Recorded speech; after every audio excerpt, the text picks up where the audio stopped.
नमस्कार साथियों, Awasthi classes HND में आपका स्वागत और अभिनंदन। मैं व्याख्याता मुकेश फौजदार संस्कृत विषय को लेकर आपके बीच में बात करने आया हूं। साथियों, पिछली क्लास में हम लोगों ने संस्कृत शब्द और भाषा शब्द के बारे में आपको जानकारी दी थी। अब हमने थोड़ा सा बात को आगे भी खोल के दिया था आपके लिए कि संस्कृत भाषा का व्याकरण क्या होता है, व्याकरण के बारे में चर्चा करने की बात कही थी हमने। तो उसी श्रृंखला में हम लोग आगे बढ़ते हैं, संस्कृत के व्याकरण को लेकर बात आपके बीच में रखते हैं। साथियों, व्याकरण क्या है, व्याकरण शब्द की उत्पत्ति कैसे हुई है, इसके बारे में जानकारी रखते हैं आज।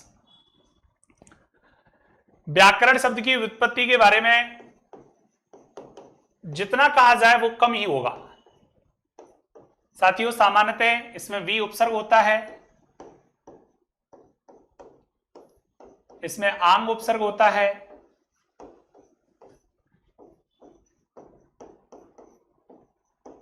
क्री धातु होती है,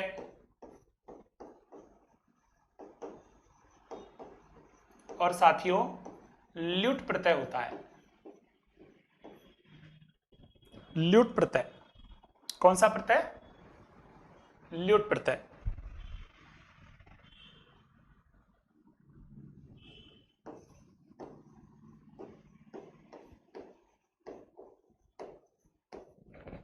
साथियों, वी, आंग, क्री और ल्युट, इससे जो आपका व्याकरण पद बना है, इस व्याकरण पद का आशय क्या है, ये बात आपके बीच में रखेंगे। व्याकरण की कौन कौन से मुनि हुए हैं, उन्होंने कौन कौन सी पुस्तकें लिखी हैं, इस बात की चर्चा करेंगे। सबसे पहले देखते हैं कि ये पद बना कैसे है। तो देखिए, वी में से हमने आपके सामने रख दिया वी को ज्यों का त्यों उपसर्ग के रूप में। साथियों, आंग उपसर्ग की मौलिक अवस्था आंग होती है, जिसमें हलंत्यम से हम इसके अंतिम वर्ण का क्या करते हैं, इत्संज्ञा करके लोप करते हैं तस्य लोपे सूत्र से, और हमारे सामने जो प्राप्त अवस्था होती है वो क्या होती है, आ की होती है। तो वी के साथ में आ जाता है। तो एक पार्ट तो हम बी प्लस आ का बनाते हैं और दूसरा पार्ट बनाते हैं हम लोग क्री प्लस ल्युट का।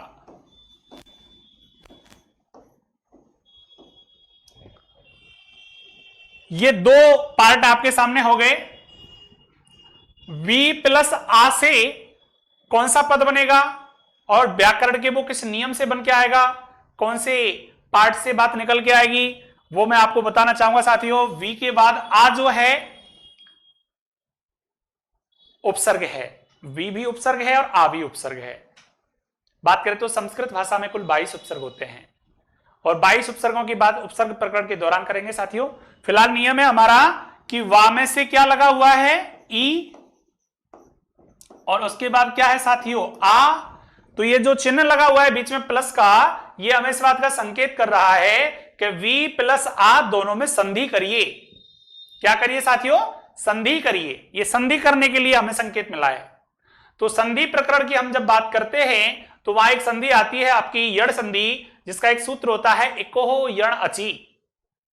इको यण अची, और इको यण अची सूत्र जो है वो हमसे क्या कहता है कि एक प्रत्याहारे यण आदेश स्यात् अचि परे।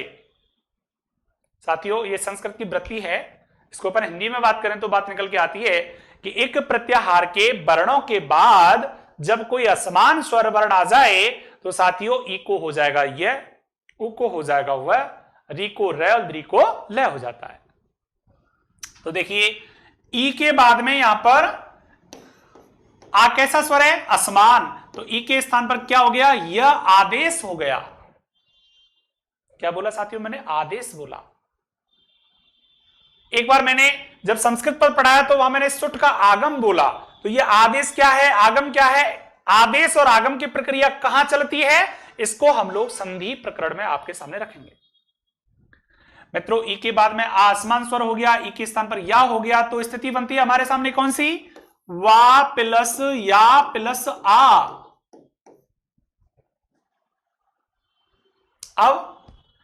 अब ये वा भी हलंत है, या भी हलंत है, और जिसमें हलंत लगा होता है साथियों उसको व्यंजन बोलते हैं, और व्यंजन स्वभाव से विकलांग हुआ करते हैं। व्यंजन स्वभाव से कैसे होते हैं? विकलांग। साथियों एक छोटा सा सवाल आपके बीच में, विकलांग व्यक्ति का जो सहारा होती है वो कौन होती है? उसकी वैसाखी। तो साथियों यहां पे विकलांग रूपी जो व्यंजन है उनको सहारा देने के लिए कौन आएगा? स्वर आएंगे। कौन आएगा साथियों? स्वर। तो स्वर रूपी बैसाखी विकलांग रूपी व्यंजनों का क्या होगा? सहारा होगी। और सहारा होगी तो स्वर कौन है यहां पे? आ। अब इन दोनों व्यंजन वा और या का क्या किया जाए? तो हमारे लिए व्याकरण में मुनि हुए हैं एक, जिनका नाम है पाणिनि, और पाणिनि मुनि ने हमारे सामने संज्ञा प्रकरण में एक सूत्र दिया है जिसका नाम है हलो अनंतरा संयोग। हलो अनंतरा संयोग। और हलो अनंतरा संयोग नियम हमसे कहता है कि वा के बाद यदि या है हलंत दोनों, तो दोनों हलंत व्यंजन आपस में चिपक जाएंगे साथियों। और दोनों हलंत व्यंजन जब आपस में चिपक जाएंगे तो स्थिति बनेगी ये वाली व्यय, और पीछे क्या है? आ। अब ये दोनों विकलांग हैं, ये सकलांग रूपी स्वर है, तो इसको सहारा देगा ना। अब साथियों हम सभी जानते हैं कि आ की मात्रा जब लगती है किसी वर्ड में आकर तो उसके बगल में आके खड़ी हो जाती है, तो ये बगल में कंधा देके सहारा देगा। देखो कैसे? वा प्लस या में ये मात्रा लगी और इसने कंधा दे दिया ऐसे, और ये व्या बन गया। क्या बन गया साथियों? व्या बन गया। यहां तक की बात आपको समझ में आ गई। अब हम बात करते हैं इस वाले पार्ट की। आशा करता हूं आपकी समझ में आ रहा होगा बहुत अच्छे से। साथियों सवाल है हमारा क्री धातु, और क्री धातु में हमारा जो स्वर लगा हुआ है वो क्या है? री स्वर है। तो हमने क्री में से का में से री को अलग कर दिया, और इसके बाद में हमारा क्या है? ल्युट है। तो इसको यहां तक छोड़ देते हैं, पहले इसकी बात कर लेते हैं। साथियों पहले भी मैं आपको बता चुका हूं, थोड़ी देर पहले भी हमारी बात हुई है कि संज्ञा प्रकरण, और संज्ञा प्रकरण में भी वर्णों को हटाने करने के लिए सूत्र जो आते हैं, पिछले वीडियो में मैंने जानकारी आपको दी थी, उनको इत्संज्ञक सूत्र बोलते हैं। और इत्संज्ञक सूत्रों से जब हम बात को लेके आते हैं तो मैंने एक सूत्र भी वहां पर बताया था। यदि आप लोगों ने पिछला वीडियो अच्छे से देखा है तो साथियों मैं जवाब चाहूंगा आपसे। मैंने वहां बताया था कि अंतिम हलंत वर्ण को कौन सा सूत्र हटाता है? मैंने बताया है पिछले वीडियो में आपको, अंतिम हलंत वर्ण को कौन सा सूत्र हटाता है साथियों? तो हलंत्यम सूत्र आएगा, और हलंत्यम सूत्र आकर यहां पर ये जो टा दिया हुआ है इसकी क्या करेगा? इत संज्ञा करेगा, और तस्य लोप से उसका क्या हो जाएगा साथियों? लोप हो जाएगा। अब हमारे सामने एक सूत्र हमने बताया था अभी जस्ट पिछले वीडियो में बात करी थी, उसकी भी सूत्र बताया था मैंने, लसक्व तद्धिते। और आपके बीच में बात रखी थी कि जब किसी प्रत्यय के पूर्व में आधा ला दिया हुआ हो, तालब्य सा दिया हुआ हो, काबर का कोई भी वर्ण हो, तो साथियों उसको लसक्व तद्धिते सूत्र से संज्ञा किया कर देते हैं। और इस संज्ञा जब इसकी कर देंगे लसक्व तद्धिते से, तो हलंत्यम सूत्र और लसक्व तद्धिते दोनों ने अपना अपना काम कर दिया, तस्य लोप आएगा, इन दोनों का लोप पड़ जाएगा। और तस्य लोप से भी इसका क्या हो जाएगा? लोप जब हो जाएगा इसका लोप किसने किया साथियों? लसक्व तद्धिते ने, जैसा कि बोल दिया अभी मैंने। और तस्य लोप आएगा, इन दोनों का क्या करेगा? लोप करेगा। और तस्य लोप जब इनका लोप कर देगा तो हमारे सामने जो परिणाम प्राप्त होगा वो क्या होगा? केवल यू का परिणाम प्राप्त होगा, केवल यू बचेगा। सवाल क्या है हमारा कि ल्युट में से टा भी हट गया, ल्युट में से ला भी हट गया, बचा क्या हमारा? यू। अब एक नया फॉर्मूला हमारे बीच में आता है, युबोर नाकऊ। युबोर नाकऊ सूत्र को जब हम लोग आपके सामने रखते हैं तो साथियों ये युबोर नाकऊ है, युबो अन अकऊ लिखा हुआ है। ये क्या लिखा हुआ है? युबो अन अकऊ। और युबो अन अकऊ ये लिखा हुआ है तो इसका मीन्स है कि यू के स्थान पर अन करने के लिए कह रहा है ये, और वो के स्थान पर अक करने के लिए कह रहा है। साथियों जब यू के स्थान पर हम लोग अन आदेश करेंगे तो हमारा जो नियम है वो हमसे बात कहेगा, क्या बात कहेगा? कि अन जब किसी धातु में जुड़ेगा तो धातु में जो भी स्वर लगा हुआ होगा उसको गुण विकार प्राप्त हो सकता है, वृद्धि विकार प्राप्त हो सकता है। अब हमें पद कौन सा बनाना है? करण बनाना है। तो करण बनाने के लिए धातु में जो री लगा हुआ था उस री को गुण विकार प्राप्त हो जाएगा। अब ये विकार क्या हो गया? गुण विकार वृद्धि विकार क्या होता है, जैसा मैंने बोला। पेशेंस रखिए साथियों, आगे देखते रहिए। अगला वीडियो जब हम लेके आएंगे तो उसमें इस बात की चर्चा करेंगे बखूबी, क्योंकि हमारे वर्ड विचार को लेकर जब बात करेंगे तो वहां पे मौलिक वर्ड हमारे 5 होते हैं, आ ई उ री ली। इनकी 3 प्रकार की संज्ञाएं होती हैं, गुण वृद्धि दीर्घ। तो इसकी चर्चा मैं आगे आपके बीच में रखूंगा बहुत अच्छे से, टेंशन नहीं लेवे आप। तो देखिए मित्रों, हमारे सामने कंडीशन बनी का प्लस री प्लस अन। का प्लस री प्लस अन की जो स्थिति हमारे सामने बनी है, तो इस री के स्थान पर गुण विकार के रूप में क्या आ रहा है, अर। तो स्थिति बन गई का प्लस अर प्लस अन, और हमारा जो पद है वो बन गया करण। कौन सा पद बन गया साथियों, करण। हमको चाहिए क्या, करण चाहिए, ये तो करण ही रह गया। अब क्या होगा, देखिए क्या होता है। जब हमको करण पद प्राप्त हुआ है और चाहिए हमको करण, तो व्याकरण में हमारे जो त्रिमुनि हुए हैं उन्होंने तमाम सूत्र हमारे सामने रखे हैं, और किसने कितने सूत्रों की बात हमसे करी है उसकी संबंधित पुस्तक और सूत्रों की संख्या के बारे में मैं आपको विस्तृत जानकारी देने वाला हूं आगे। फिलहाल आप इतना समझिए कि एक सूत्र है हमारा, रसाभ्यामणो ने समान पादे, रसाभ्यामणो ने समान पादे, ये सूत्र है एक। तो एक है अट उपवांग, इस तरीके से एक सूत्र आता है आपका, थोड़ा डिटेल में लिख के बताएंगे आगे, फिलहाल इतना समझ लीजिए। अट उपवांग नो व्यम व्यायति, इस तरीके से जो सूत्र होता है आपका, उससे भी हमारा ये नियम बनता है कि किसी भी पद में ना से पहले, ना से पहले, किससे पहले, ना से पहले, ये वाला ना जो लिखा हुआ है इससे पहले यदि किसी पद में रा है, री है, ई है, सा है, देखिए मैं पद लिख देता हूं, ई हो, री हो, रा हो, मूर्धन्य सा हो, इनके बाद में यदि मित्रों ना होता है तो ना के स्थान पर हो जाता है अणा। पुनः एक बार सुन लो कि ई की मात्रा के बाद, री की मात्रा के बाद, रा के बाद, मूर्धन्य शा के बाद यदि ना आता है तो साथियों ना के स्थान पर अणा हो जाया करता है। तो देखिए साथियों, करण में जो ना लगा हुआ है, इस ना से पहले रा है, और रा यदि यहां है तो निश्चित रूप से ये पद हमारा क्या बन जाएगा साथियों, करण बन जाएगा। और इधर से व्या में जब हम करण जोड़ेंगे तो हमारा व्याकरण पद संपन्न हो जाएगा, और व्याकरण पद जब हमारा संपन्न हो जाता है तो साथियों अब हमारे सामने नया सवाल बनता है कि इसमें परिभाषा क्या होगी और व्याकरण का मतलब क्या होता है। व्याकरण, व्याकरण शब्द में 2 चीजें निकल के आ गई, व्याकरण अर्थात व्या करने वाला, व्या करने का साधन। अब व्या का मतलब क्या हो गया, व्या का मतलब हो गया क्या, व्याक्रिया। व्या का मतलब क्या हो गया, व्युत्पत्ति। व्या का मतलब क्या हो गया, शब्द संरचना का दृष्टिकोण। बात करें तो प्रकृति प्रत्यय, बात करें तो उसमें मूल रूप से दिया क्या हुआ है। यदि ये सारी चीजें हमारे सामने आती हैं तो व्याकरण पद की परिभाषा क्या बन जानी चाहिए, इस व्याकरण शब्द से ही व्याकरण शब्द की परिभाषा बनती है साथियों। तो कैसे बनती है, देखिए एक बार, सबसे पहले हमारे सामने व्या और करण 2 पद निकल कर आए, तो व्या का मतलब हो गया व्याक्रिया, और करण का मतलब हो गया साधन।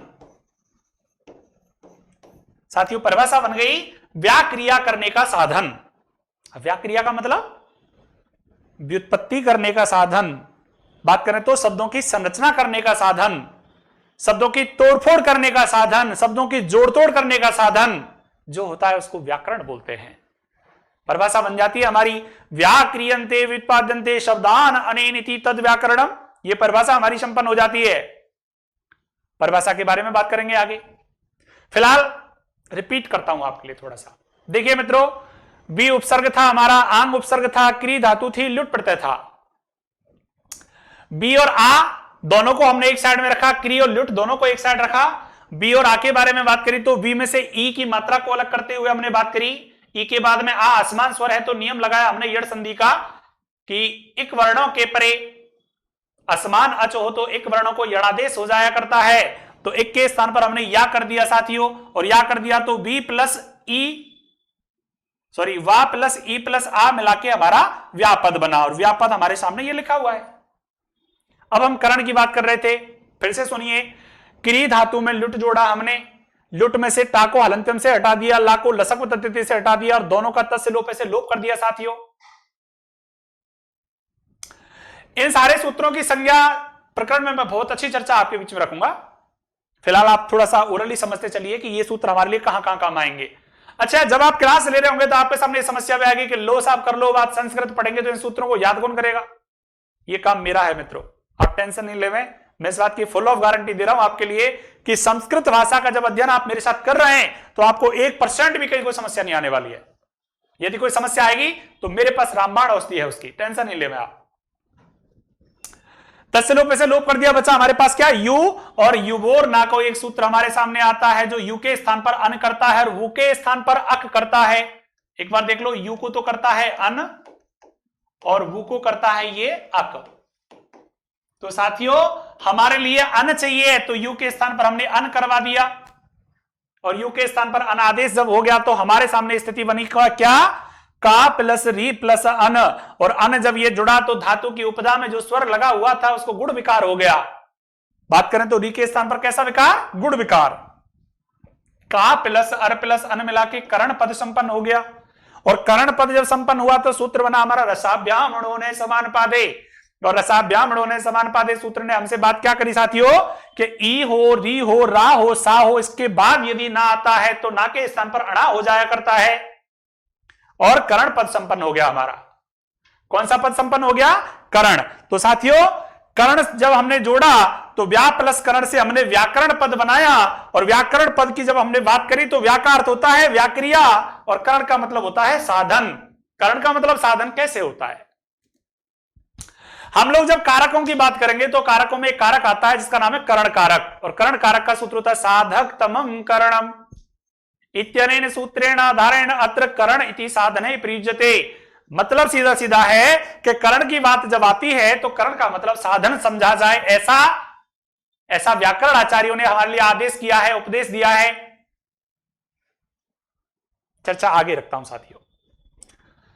देखिए आगे जो व्याकरण पद हमारा बना है उसकी परिभाषा में हमारे सामने क्या क्या बातें आती हैं। देखिए व्याकरण की परिभाषा हमारी बनती है व्याक्रियन्ते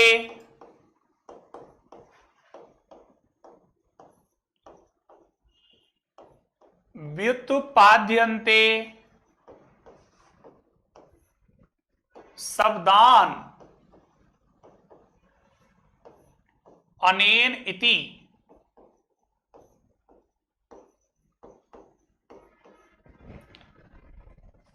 व्याक्रियन्ते व्युत्पाद्यन्ते शब्दान अनेन इति तद व्याकरणम।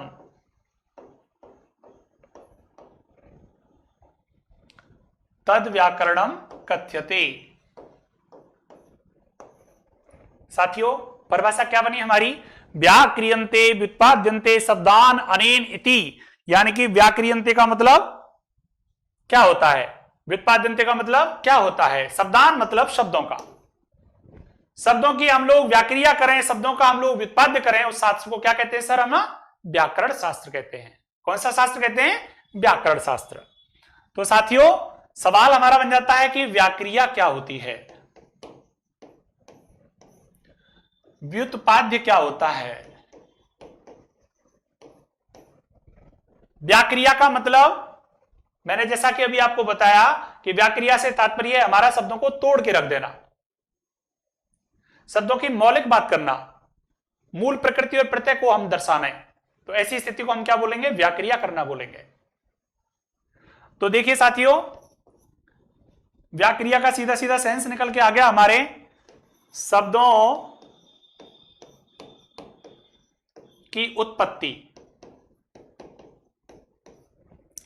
शब्दों की रचना, शब्दों की उत्पत्ति हो या शब्दों की रचना हो उसको हम क्या नाम देंगे, व्याक्रिया नाम देंगे। और व्युत्पाद्य का मतलब साथियों शब्दों को जोड़कर रखना।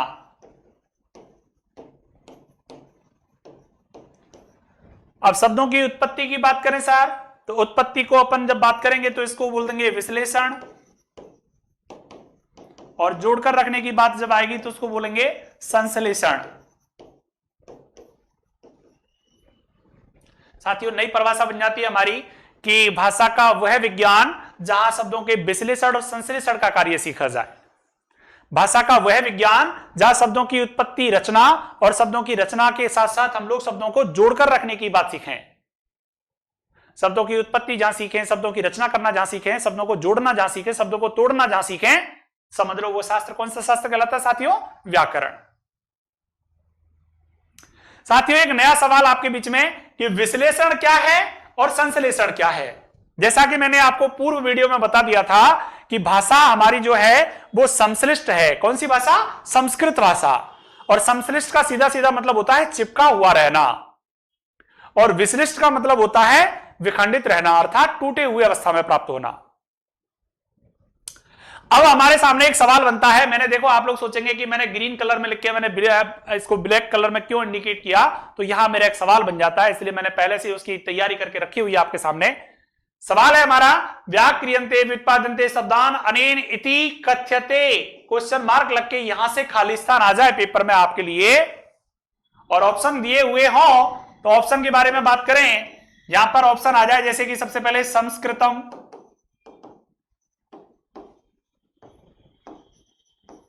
दूसरा हम बात करें साहित्यम, तीसरा हम बात करें व्याकरणम, और चौथी हम बात करें महाभारतम।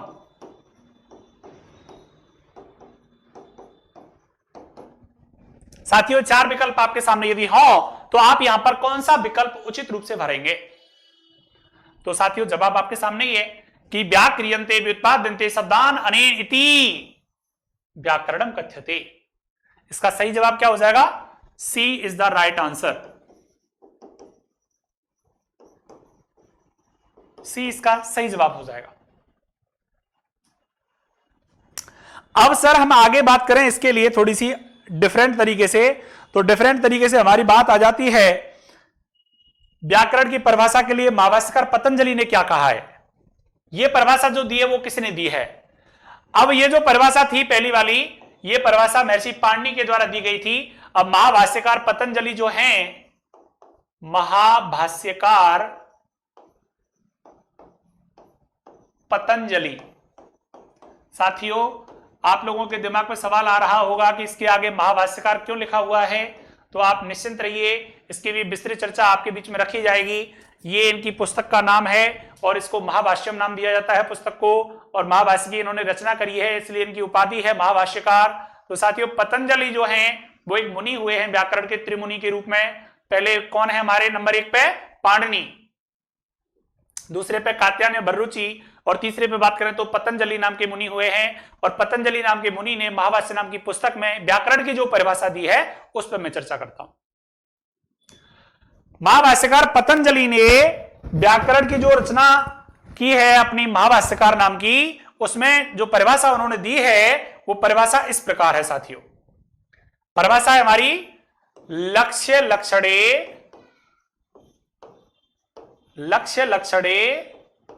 व्याकरणम। साथियों याद रखना ये जो परिभाषा है वो महाभाष्यकार पतंजलि की है।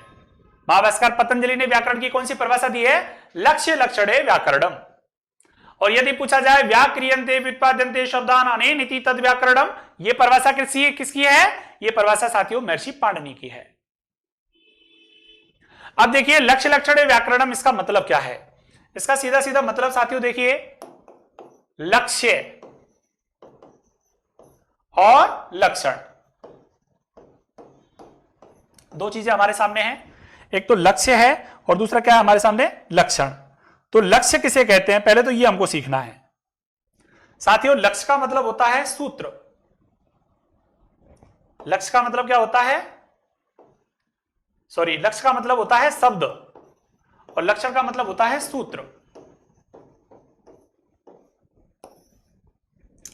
लक्ष्य का मतलब हो गया साथियों शब्द और लक्षण का मतलब हो गया सूत्र, यानी कि जहां शब्दों की और सूत्रों की बात आ जाए।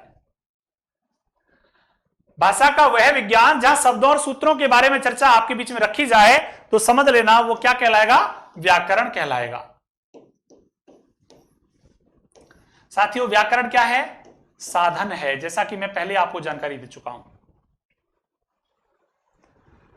लक्ष्य का शाब्दिक अर्थ शब्द ही होता है, लक्षण का सूत्र होता है, और सूत्र कहां निहित होते हैं? व्याकरण में, और व्याकरण को क्या कहा जाता है? साधन कहा जाता है। तो मित्रों, महाभाष्यकार पतंजलि ने जो परिभाषा दी है वो बहुत ही सर्वोत्तम और सर्वोत्कृष्ट परिभाषा के रूप में जानी गई है परिभाषा, क्योंकि हम लोग जब शिक्षण विधियों की बात करते हैं तो वहां पर हमसे इतना ही पूछा जाता है, लक्ष्य लक्षणे खाली स्थान किम, क्वेश्चन मार्क लगा के, और फिर सवाल हमसे कर लेता है व्याकरणम, उपसर्गम, प्रत्याहारम, प्रत्ययम, समासम।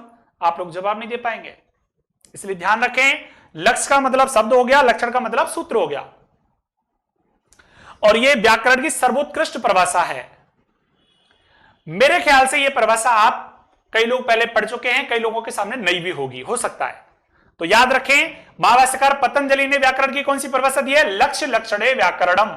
और लक्ष्य लक्षणे में बात करें तो लक्ष्य का शाब्दिक अर्थ क्या होता है? शब्द, और व्याकरण का मतलब साधन, और लक्षण का मतलब सूत्र। तो आप तीनों चीजों को बखूबी ध्यान रख लें। प्रश्न ऐसे भी बन के आ सकता है साथियों, लक्ष्य लक्षणे व्याकरणम इत्यस्मिन् परिभाषायाम, इत्यस्याम परिभाषायाम लक्ष्य इति पद से को अर्थ है? लक्ष्य पद का क्या अर्थ है? तो लक्ष्य पद से अर्थ है शब्द है, याद रखना।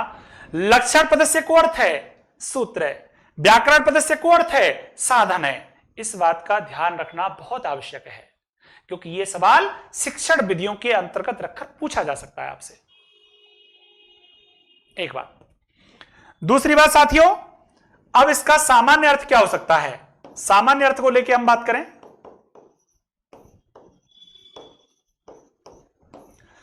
व्याकरण में जो बातें हमारे सामने लिखी हैं, लक्ष्य लक्षणे व्याकरण में, तो लक्ष्य का मतलब शब्द हो गया, लक्षणे मतलब सूत्र हो गया, तो इसका सामान्य अर्थ क्या हो सकता है? सामान्य अर्थ में देखिए, लक्ष्य का मतलब हो गया साथियों जो हमने शब्द रखा है। अब वो शब्द कैसे हो सकते हैं? शब्द साधु भी हो सकते हैं, शब्द असाधु भी हो सकते हैं। हाँ, बड़ा सवाल, ये साधु असाधु क्या आ गया?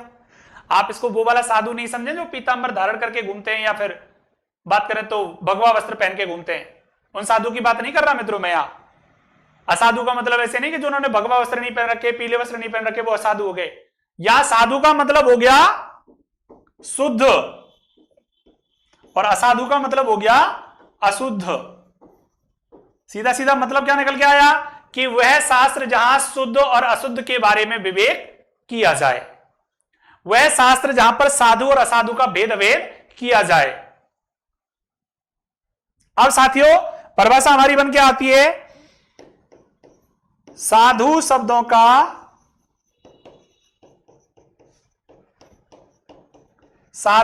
का ज्ञान एवं असाधु शब्दों का निराकरण।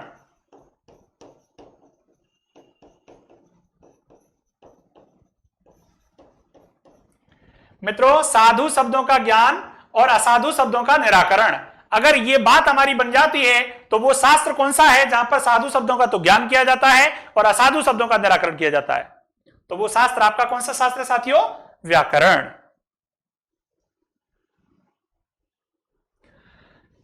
सीधा सीधा मतलब क्या निकल गया कि लक्ष्य का मतलब शब्द हो गया, और शब्द कैसे होते हैं आपके? दो प्रकार के, साधु शब्द और असाधु शब्द। साधु का मतलब शुद्धता से हो गया और असाधु का मतलब अशुद्धता से हो गया। तो इसका सीधा सीधा मतलब क्या निकल के आया कि वह शास्त्र जहां साधु शब्दों का तो ज्ञान कराया जाए और असाधु शब्दों का निराकरण किया जाए, उस शास्त्र का नाम क्या होता है साथियों? व्याकरण। आप इसको एक बार अच्छे से समझें, बात को आगे बढ़ाता हूं। अब देखिए साथियों, जब शुद्ध और अशुद्ध की बात जहां आ जाएगी, तो शुद्ध और अशुद्धों की बात जब आ जाएगी तो वे शब्द अनुशासित हो जाएंगे, और वे शब्द जब अनुशासित हो जाएंगे तो यहां पर एक नया नाम आ जाता है शब्दों का अनुशासन। और शब्दों का अनुशासन जब नाम हो जाता है तो व्याकरण का दूसरा नाम क्या होता है? ये सवाल हमारे लिए बात करें तो आरटेट 2011 में पूछा गया है।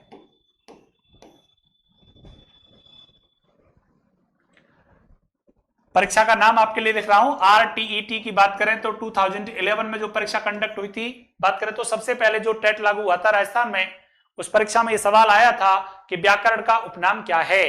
तो साथियों उपनाम था शब्दानुशासन। और शब्दानुशासन क्यों नाम दिया गया है? जहां पर शुद्ध शब्द और अशुद्ध शब्दों का अनुशासन रहता हो, शुद्ध को मान्यता मिलती हो, अशुद्ध के बारे में शुद्ध करने का प्रयास सिखाया जाता हो, वो शब्दों का अनुशासन जहां देखने को मिलता है उस शास्त्र को व्याकरण नाम देते हैं। तो मेरा सवाल बनता है साथियों यहां पे कि व्याकरण शब्द का उपनाम क्या है? शब्दानुशासन। और यदि सवाल को पूछा जाए कि व्याकरण को शब्दानुशासन नाम किसने दिया, तो जवाब है हमारा पतंजलि। क्या जवाब है साथियों? हमारा पतंजलि। आप इसको भली भांति सीख के इसका स्क्रीनशॉट ले सकते हैं साथियों। आगे बात करता हूं मैं। देखिए अब हमारे सामने अगला जो मीन्स है वो है व्याकरण का प्रयोजन क्या है।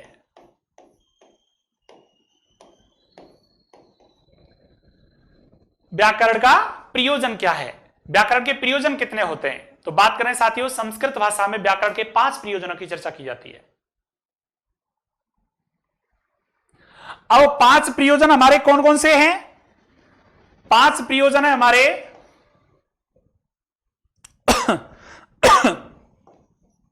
मैं इसकी एक ट्रिक आपको लिख रहा हूं, रऊ आलस। रऊ आलस एक ट्रिक मैंने आपके सामने लिखी है। इस ट्रिक से आप समझें कि इस ट्रिक में है क्या। व्याकरण के प्रयोजन का सवाल जो है वो हमारा शिक्षण विधियों से लेके आता है साथियों। और सवाल हमारा बनता है कि व्याकरण के प्रयोजन कौन कौन से हैं। तो व्याकरण के प्रयोजनों को याद रखने के लिए मैंने ट्रिक्स लिखाई है आपको, रऊ आलस। और रऊ आलस में 5 चीजें आपके सामने हैं। रा का मीन्स अलग है, उ का अलग है, आ का, ला का और सा का, सबका मीन्स अलग अलग है। तो साथियों रा की बात करें तो रा का मतलब हो गया रक्षा। उ की बात करें तो इसका हो गया ऊह।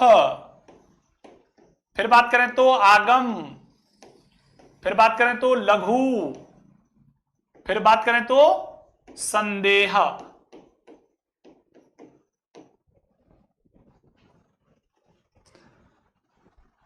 और ये असंदेह होगा। ये आलास लिख देना इसको, आलस नहीं आलास। तो साथियों यहां पे रऊ आलस शब्द से जो हमारी बात निकल के आई, रा का मतलब रक्षा हो गया, उ का मतलब ऊ हो गया, आ का मतलब आगम हो गया, ला का मतलब लघु हो गया और अस का मतलब असंदेह हो गया। अब रक्षा का मतलब क्या है सीखिए। व्याकरण शास्त्र के प्रयोजन की आवश्यकता क्यों पड़ी? व्याकरण शास्त्र में प्रयोजन जो है उसका मतलब क्या है? व्याकरण वह शास्त्र है जो साहित्य को सृजन करने की क्षमता रखता है और वहां साधु असाधु शब्दों का विवेक करते हुए काम करता है। तो याद रखना ये जो व्याकरण है वो साहित्य की रक्षा करता है। बात करें तो किसी भाषा के अस्तित्व को बचाए हुए रखता है। और जब भाषा के अस्तित्व को बचाए हुए रखता है तो याद रखना ये रक्षा के अंतर्गत आ जाएगा। अब ऊह शब्द की बात को देखिए। ऊ शब्द जो है वो वह धातु से बना हुआ है और वह धातु का मतलब जब हम वो बात करेंगे व्याकरण में, संधि प्रकरण में हम बात करेंगे तो एको यड़ची सूत्र के समानांतर एक सूत्र होता है जिसका मतलब है इग्यड़ संप्रसारण।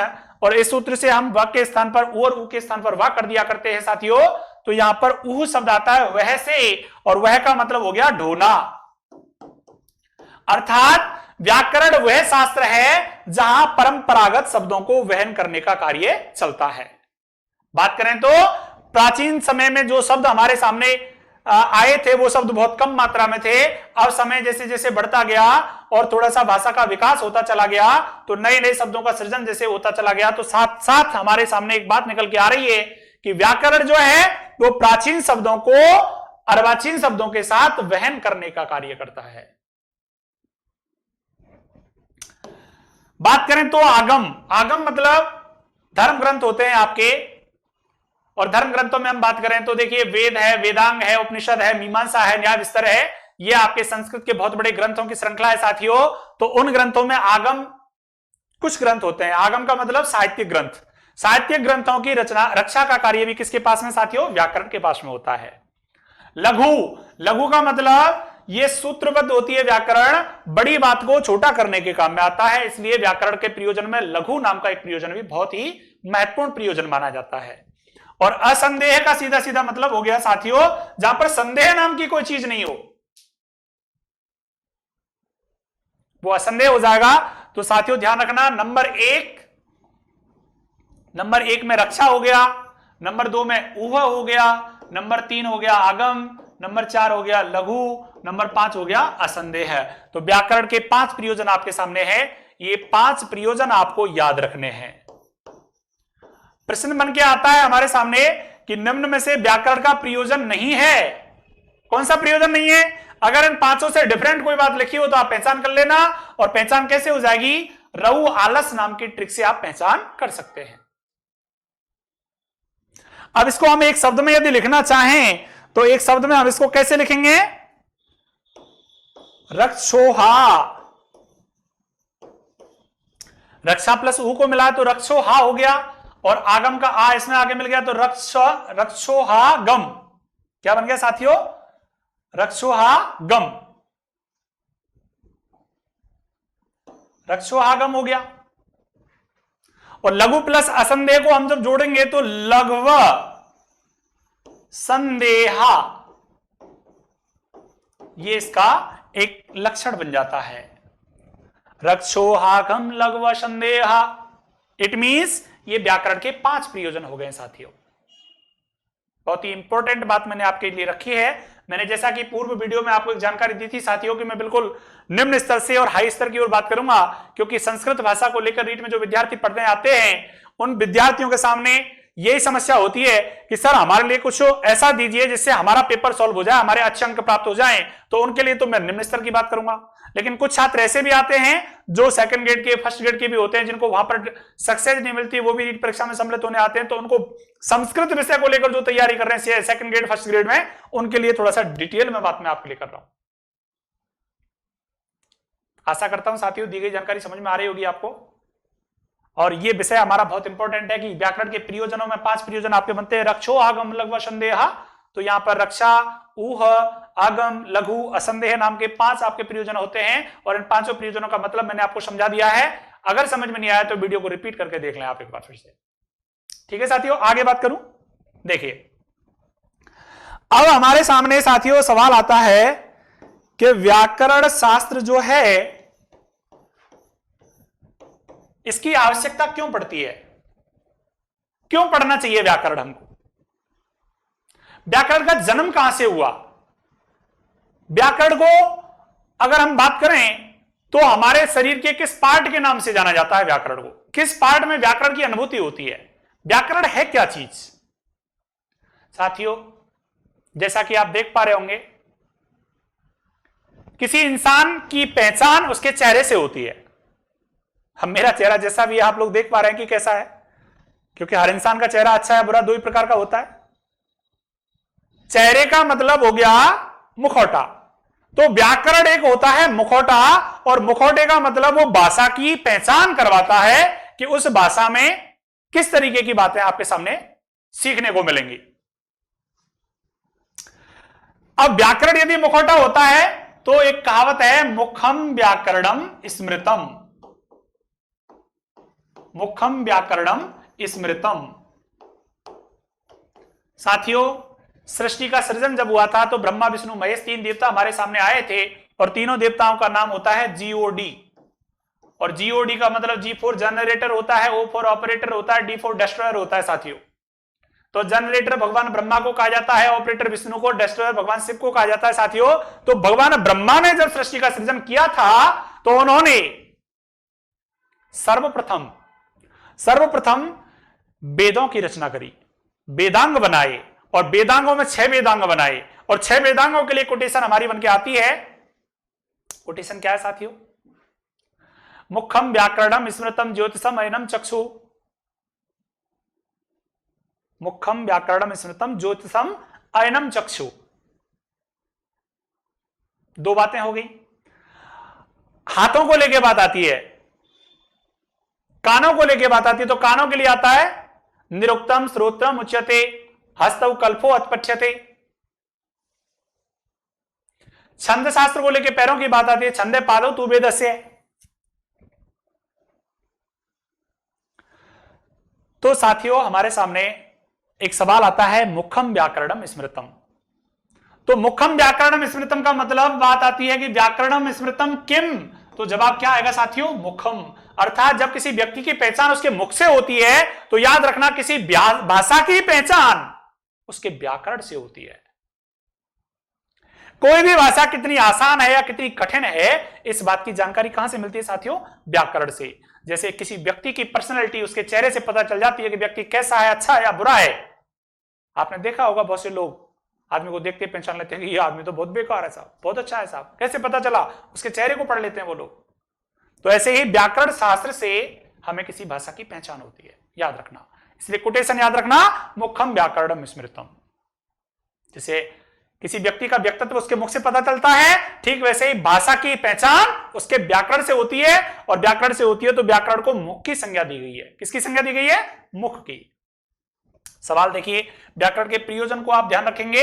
नया सवाल, व्याकरण की पहचान मुख से होती है, इसलिए मुखम व्याकरणम स्मृतम नाम की कोटेशन को याद रखेंगे। अब सवाल आता है कि व्याकरण शास्त्र को पढ़ने की आवश्यकता क्यों पड़ी? कई लोग जो मुझे सुन रहे होंगे कि हम पे तो व्याकरण आ गई ना साहब, याद कैसे करें? सवाल चल रहा होगा दिमाग में। अगर आपके दिमाग में सवाल घर कर रहा है तो आप निश्चिंत रहिए दोस्तों, मैं आपकी समस्या को बहुत अच्छे तरीके से सॉर्ट आउट करने के लिए उपस्थित हुआ हूं। और आशा करता हूं अवस्थी क्लासेस के इस मंच से मैं आपको घोषणा करता हूं कि निश्चित रूप से संस्कृत भाषा में आपको अभूतपूर्व अभ्यास और पुनरावृत्ति, सीखना और सिखाना बहुत अच्छे तरीके से चलता रहेगा। देखिए साथियों, व्याकरण पढ़ने की आवश्यकता क्यों पड़ी, इसको मैं एक श्लोक के माध्यम से आपके बीच सर्व कर रहा हूं। देखिए कैसे। वो श्लोक है हमारा, यद्यपि बहुनाधीसे तथापि पठपुत्र व्याकरणम, यद्यपि बहुनाधीसे तथापि पठपुत्र व्याकरणम, स्वजने स्वजनो मा भूते सकलम सकलम सकृत सकृत। यद्यपि बहुनाधीसे तथापि पठपुत्र व्याकरणम,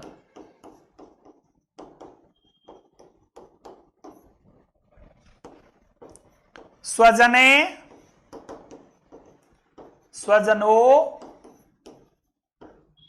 मा भूत सकलम सकलम सकृत सकृत। साथियों, ये एक लक्षण आपके बीच में मैंने सर्व किया है। इस लक्षण से बहुत बड़ी बात आपके लिए रखना चाह रहा हूं। यद्यपि बहुनाधीसे तथापि पठपुत्र व्याकरणम, स्वजनाय स्वजनो मा भूत सकलम सकलम सकृत सकृत।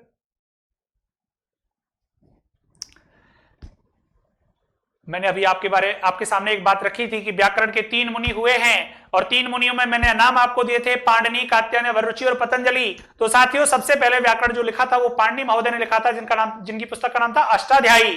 तो पाणिनि जी ने जब व्याकरण की पुस्तक अष्टाध्यायी का सृजन किया था तो उन्होंने एक बात कही थी। वो बात क्या है साथियों? कि हे पढ़ने वाले बच्चों, हे पढ़ने वाले बच्चों, यद्यपि बहुनाधीसे, अगर तुम ज्यादा ना पढ़ सको, अगर तुम ज्यादा ना पढ़ सको, तथापि फिर भी, पठ माने पढ़ लेना, पुत्र माने हे पुत्र, व्याकरण माने व्याकरण शास्त्र को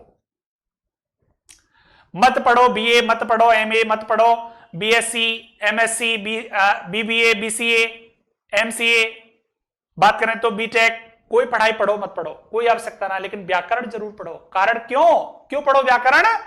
कि स्वजने स्वजनो मा भूत, स्वजन का स्वजन नहीं हो जाए, सकलम का सकलम नहीं हो जाए, सकृत का सकृत नहीं हो जाए। इसलिए इन चीजों का भेद अभेद जानने के लिए व्याकरण पढ़ना बहुत जरूरी है। अब आप लोग सोचेंगे साहब, स्वजन स्वजन को, सकल सकल को, सकृत सकृत को मतलब क्या है? चिंता मत करो साथियों, आगे सर्व कर रहा हूं आपके लिए। मैंने आपके सामने 6 शब्द रखे हैं। सबसे पहले स्वजन,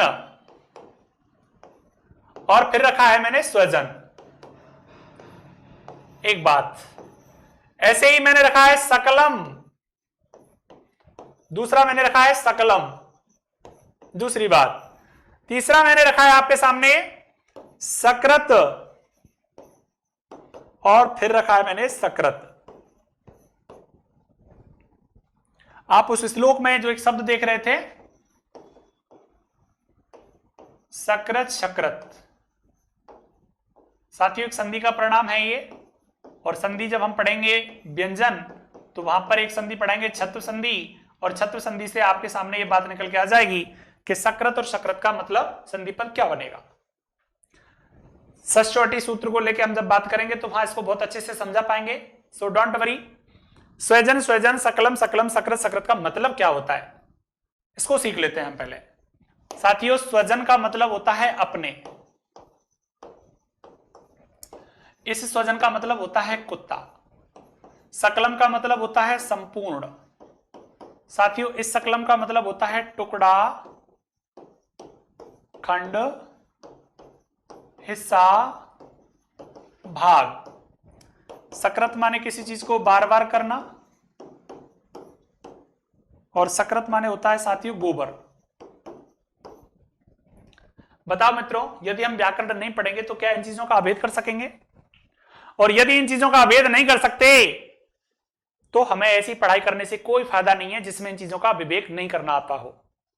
अभी मैं आप सभी साथियों को एक निवेदन करूं, मैं आपके सामने क्वेश्चन रखूं, स्वजन अत्र आगच्छ, स्वजन अत्र आगच्छ मैंने बात कह दी, तो आप स्वजन शब्द से लेके कौन सा मीनिंग निकाल के रखोगे ये तो आपके ऊपर डिपेंड करता है। अब मान के चलिए मैं बुला रहा हूं किसी अपने को, तो सीधी सी बात है नाम क्या आएगा? स्वजन। और यदि मैं बुला रहा हूं स्वजन अत्र आगच्छ तो आप क्या समझेंगे? किसको कह रहा है पता नहीं है। और यदि मैं कहूं घर में कोई कुत्ता आ गया और मैं कहूं स्वजन, स्वजन को बाहर निकालो, अब कोई व्यक्ति स्वजन माने निकाल गया अपने का अर्थ, तो वो तो बुरा मान जाएगा ना, खिल्लो कर लो बात, मुझे तो घर से बाहर निकालने के लिए आदेश कर दिया। तो मित्रों याद रखें व्याकरण पढ़ना बहुत जरूरी है, क्योंकि व्याकरण नहीं पढ़ेंगे जब तक शब्दों का हम साधु असाधु शब्दों के बारे में ज्ञान नहीं कर पाएंगे, शुद्धता अशुद्धता के बारे में बात नहीं कर पाएंगे, समानार्थी शब्दों में भेद अभेद नहीं कर पाएंगे। इसलिए साथियों व्याकरण पढ़ना बहुत जरूरी है। अब समस्या आपकी है तो समाधान लेके मैं आपके बीच में उपस्थित हो गया हूं, बस आप तो मन बना लीजिए पढ़ने का, और आगे बात हम करेंगे। देखो कैसे मित्रों, यहां सकृत माने बार बार हो गया, ये हो गया गोबर, और सकल माने संपूर्ण हो गया, सकल माने टुकड़ा हो गया। साथियों आपने एक कहावत सुनी होगी, रामायण की एक चौपाई है, सकल पदार्थ है जग माही, कर्महीन नर पावत नाही। साथियों मैं सकल पदार्थ की बात कर रहा था, और सकल का मतलब संपूर्ण होता है, तो उस चौपाई में ये वाला सकल शब्द उपयोग में लाया गया है। और यदि आप इसका अर्थ ना निकाल के इसका अर्थ निकाल लेते हैं तो पूरी चौपाई का अर्थ ही अनर्थ हो जाएगा। बोलो मैंने सही कहा या गलत? यद्यपि मैं सही हूं तो आप लोग इस बात का मन बना लीजिए कि हमको व्याकरण पढ़ना बहुत ही जरूरी है। अब हम व्याकरण में विस्तृत चर्चा करेंगे आगे कि व्याकरण को क्या क्या कहते हैं। उपनाम क्या हो सकता है व्याकरण का, अपर नाम क्या हो सकता है व्याकरण का। साथियों अपर नाम में हम लोगों ने आपके सामने एक बात रखी, तो अपर नाम में हमने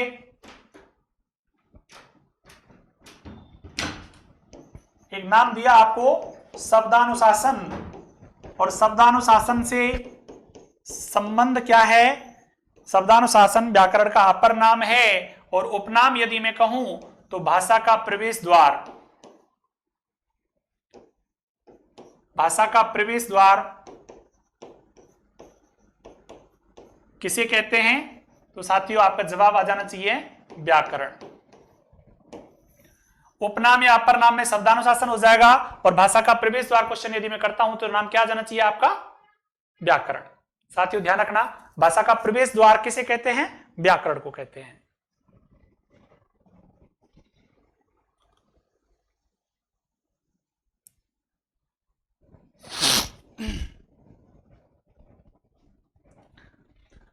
अब हमारा सवाल बनता है साथियों कि व्याकरण में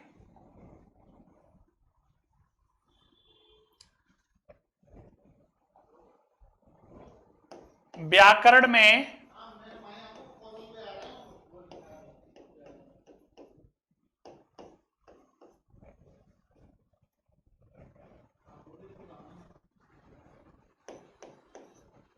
जो पार्ट हैं, व्याकरण का जो विकास है वो कैसे हुआ है?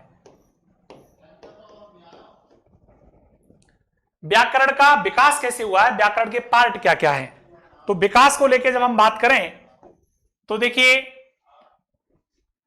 प्राचीन समय में या प्राचीन काल में व्याकरण का विकास दो परंपराओं में हुआ।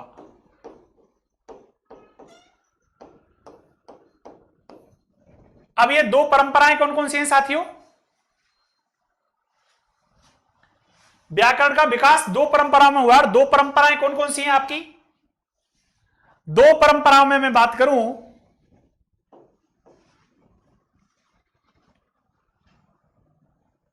तो एक तो हो गया माहेश्वरी परंपरा,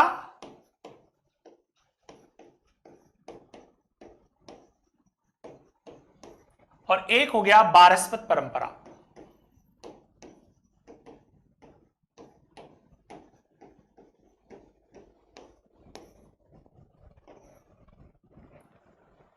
व्याकरण की प्राचीन काल में दो परंपराएं प्रचलित थीं। सवाल बनता है हमारा कि व्याकरण की कितनी परंपराएं हैं? तो जवाब आपका आ जाएगा कितनी परंपराएं? दो परंपराएं। सवाल आता है कौन कौन सी हैं? तो माहेश्वरी परंपरा हो गया एक, तो एक बारहस्पत परंपरा हो गया। अब माहेश्वरी परंपरा का मतलब क्या हो गया? माहेश्वरी परंपरा के जो जनक हैं साथियों, वो भगवान शिव हैं।